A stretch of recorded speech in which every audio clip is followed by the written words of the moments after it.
গোলা ঘরের এই ভাত বেঁচে গেছে, তা কী করবো ভেবে পাচ্ছি না। বৃষ্টি হচ্ছে, পুষ্টি ভাতও খাওয়া যাবে না, বৃষ্টিতে ঠান্ডা জিনিস খাওয়াই যাবে না। তার জন্য আমি ভাবলাম যে ভাত কটা একটু ভেজে নেওয়া যাক।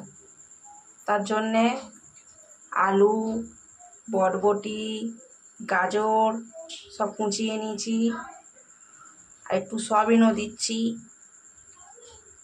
দিয়ে ভালো করে ফ্রাই করে নেব। তারপরে শসা, ধনেপাতা, টমেটো, লঙ্কাটা এখনও কুচোনো হয়নি, কুচিয়ে নেব। নিয়ে ভাতটা আমি ভেজে নেব, ভেজে নিয়ে আপনাদের সামনে আবার আসছি।